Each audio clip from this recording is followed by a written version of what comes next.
اسمع يا ابني هاني، بدي احكي معك قصة كثير مهمة. بروك احكي معك لأقول لك بروك. تمام يا ابني قبل ما احكي معك هالكلمتين المهمات، خذ اخوك وديه نيمه وجال عندي بسرعة. يلا تعال. أنا ما بحبه لحنش. لا يا ابني رضا، بدي ازعل منك، الحنش بيضل اخوك. تعال يا ابني هاني، انت اقعد قدامي، بحكي معك كلمتين كثير مهمات. يا ابني انا هلا مريض، ما بتعرف ايمت بموت، فبدي اياكم تضلوا انتوا ايد وحده، انا اشتغلت كل هالشغل كرمالكم، كرمال تعيشوا عيشه كويسه، انتوا بتضلوا اخوه، بدي اياكم تحافظوا على بعضكم وتحبوا بعضكم وتكونوا ايد وحده وسند لبعضكم.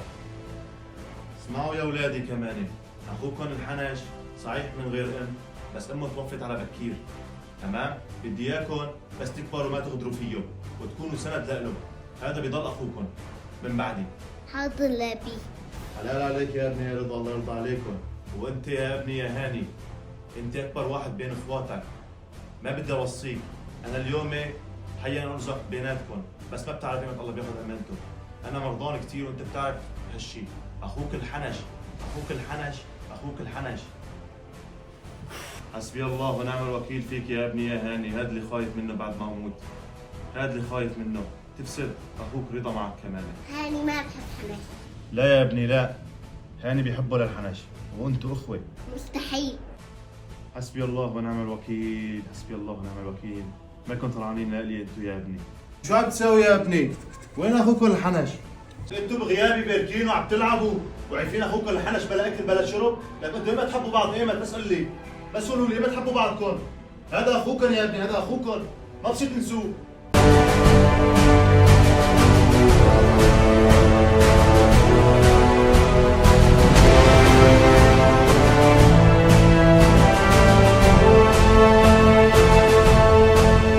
الو، ايه يا ابي؟ عم اقول خلينا نبيع البنايه للمعلم مراد، بده يعطينا فيها 30 مليون دولار. يا اخي ليش ما بدك تبيع؟ ليش ما بدك تبيع؟ انت ايش مفكر بس القرار قرارك؟ يعني احنا ما لنا راي؟ يعني انت ليش ما عم تقتنع؟ الزلمه بده يشتري من البنايه يهدها ويعمرها ويعطينا كل واحد شقه. انت مانك رح تموت ورح نورثك، حل عنا يا اخي بس معي بدي احكي معك كلمه. اسمع، انت مالي فاضي لك، هلا رايح عند رضا، بدك يعني تلحقني. ماشي يا هاني، على كل حال انا عندي مشوار رح خلصه واجيك. يا حنش يا حنش، ما بصير هيك، هذا هاني اخوك الكبير، ما بصير هيك تتعاملوا مع بعضكم. لك انا شو اللي كاسر ظهري غير انه اخوي الكبير؟ يا صبر الله بس. لك جودي قال له الادب، قال له الادب مع البابا، كبر كلام. تعرف شو قال له؟ قال له انت مالك رح تموت، قال له انت مالك رح تموت، رح اورثك. انت بعمرك شفتي ولد بقول لابوه المريض انت مالك رح تموت؟ لك انا شفت شخص غريب ما بس قال له انت رح تموت، عم بيجي يقول للبابا هالكلام هاد وقدامي. لك ما عاد في حياة، ما عاد في ادب. يا حنش هذا اخوك هاني من يومه بدجاج، اكيد ابوك متعود عليه ما راح يكبر الشغله، بس انت ليش مكبرها ما بعرف. لسه عم تقولي مكبر الموضوع؟ حسبي الله ونعم، عم بقول لك كبر كلام مع البابا، كبر كلام مع لك جودي. انت ما حتفهمي علي، انا حروح لعند هاني اعمل له بدن مرتب عشان يتادب. لا عن جد انا ولعت معي معه، ولعت معي على الاخر وبدي اربيه، انا بدي اربيه. يعني هاني البابا ما هو مصر يبيع، ما هو مصر انه يفكر يبيع، بده يضل هيك؟ يا رضا هذا ابوك ما بده يبيع معند، شي بقول لي هاني انت شلون هيك بتحكي مع البابا؟ شلون هيك بتكبر كلام؟ وانت شو دخلك؟ ما شفت شو معند؟ مصير ما يبيع، بده يموت في البيت. لك يا بني ادم استوعب، استوعب، ركز معي، ابوك مريض عايف حاله، فانا عمره كله كرمالنا. هذا المال اللي صار معنا كله من مين؟ من البابا يا حبيبي، من البابا. ربنا كل شيء بنقدر، دار باله علينا واعتنى فينا. تيجي انت يا اخي تحكي معه بهالكلام هاد القاسي؟ ابوك مريض معه القلب، ممكن كلامك يسبب لموته. يا عادي اذا مات اصلا نورته. عم تضحكوا، عم تضحكوا، كل واحد شواربه وقف عليها نسر. قاعدين تضحكوا على مرض ابوكم؟ انتوا ما بتستحوا على حالكم يا شباب، يا شباب. هذا ابوكم اذا توفى مين حيصير عمود العيله؟ انت ولا هو؟ انت ولا هو؟ كل واحد فيكم بهمه مصلحته، كل واحد فيكم بده يعبي جيبه وخزنته، بس ما كون كل هم ابوكم اللي رباكم كل شيء بندر واعتنى فيكم واعتنى فيني. بس حسبي الله ونعم الوكيل فيك. اسمعوا لك، ما بي غير انت تتحكم فينا، نحن اثنيناتنا اكبر منك، طلع شغلك، اقعد على جنب. اسمع يا حنش، انت اخونا الصغير تمام، وما بدنا نزعلك، خليك على جنب وبروك بادبك تمام، نحن بنعرف كيف نتصرف كيف نشتغل. دخيلك انت وياه، انا كثير متشردق بشغلكم يعني. حبيبي انا ما يسأل على شغلكم، انا كل همي البابا. انا همي البابا ما يزعل، انا يزعل ممكن يأثر على مرضه، ممكن يطب يموت قدامنا. خافوا الله شوي بابوكم يا شباب، خافوا الله شوي. خلص روحوا لك، سردب على شغلك، خلينا نعرف نشتغل. تمام انا رايح، بس جيبكم تزعلوا البابا اوكي؟ موفقين، الله يرزقكم. ايه حماتي خير شوفي بدك مصدر قهوة جنب خدي. امي؟ ايوه شو؟ البابا توفى؟ البابا توفى؟ ابد؟ لا لا مستحيل. لا الو يا حناش، البابا مر على وفاته اسبوعين وصار لازم نقسم الورثة. تعال عندي انت وزوجتك حتى نعرف شو رح نعطيك. ده هاني بدي اياه مشان الورثة، خلينا نروح نشوف ايش بو. خلص شو حينصدم، رح ينصدم كثير هاني بيك. الله اعلم شو مخطط، خططاته كلها راح تروح على الفاضي. امشي. وانت شو راح تعطي للحلاج؟ انا بقول اعطيه قرشين عاد حاله خليه يلفع حاله فيهم. انت كبير العائله، حطها بدماغك، هذا الحاج لساته صغير. يعني انت شو مفكر؟ رح اعطيه قرشين واخلص منه وارتاح منه، خليه يسردب. هاي جيتكم شوفي، لسه ما مر اسبوعين على موت البابا، لحقانيه على الورثة والقصص. يلا افتحوا الموضوع خلينا نخلص. اسمع يا حنش، انا هلا مالي فاضي لك، عندي موعد مع الاستاذ مراد حتى نبيعوا البناء. انت خليك بالورشه، اذا بدك ضل فيها بيعها انت حر، هي حصتك من الورثه. والبناء والباقي الدكاكين رح نبيعه للسيد مراد وبعدين بنتحاسب. لا لا لا، الحساب خليه يوم الحساب عند رب العالمين.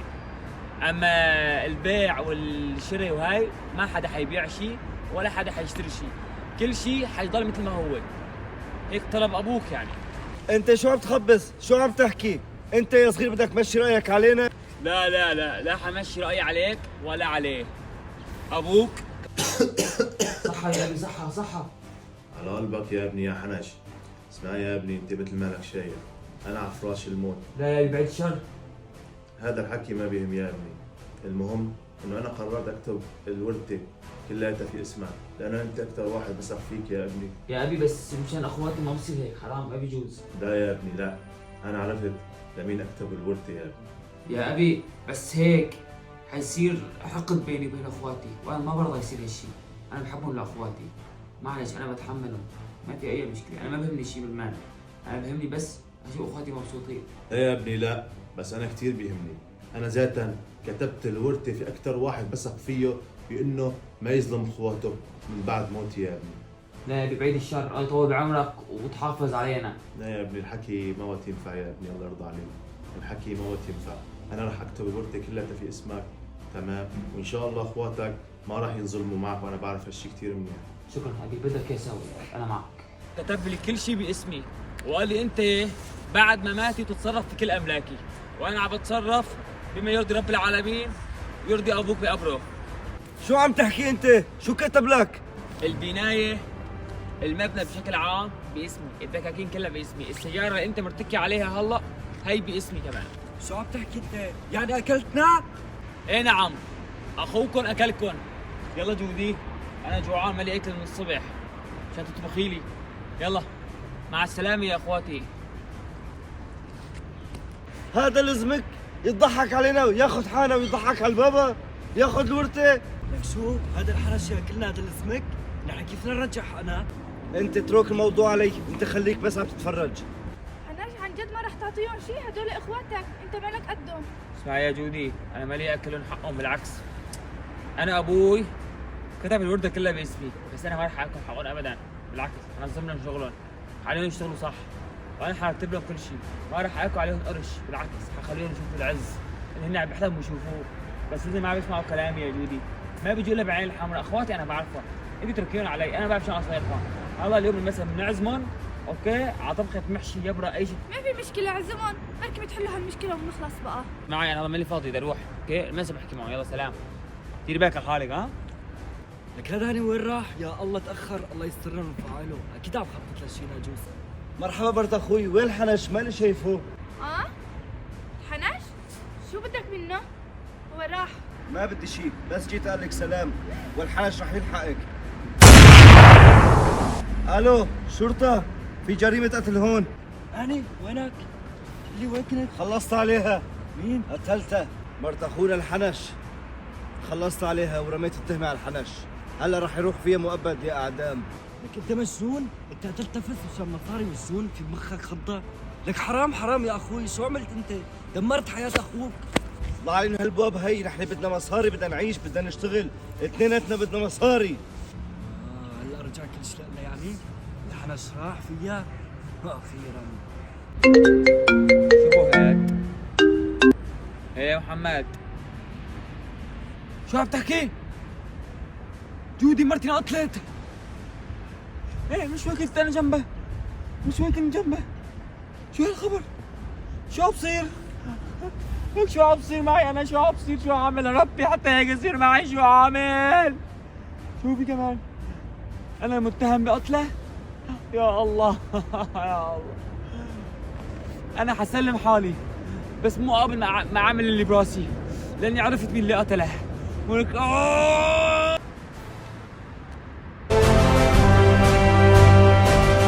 اله الا الله، شو عم بيصير؟ لك ايش في؟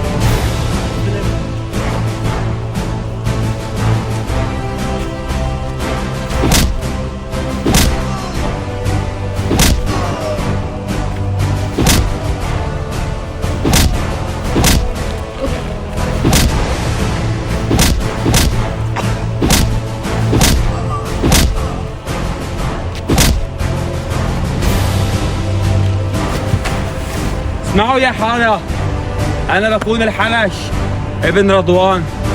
هدول الاثنين بكونوا اخواتي، قتلوا مرتي وكانوا حيتهموني فيها، وأنا اليوم حنحكم مؤبد بسببهم. حروح على السجن بس جيت آخذ حقي قبل ما انسجن.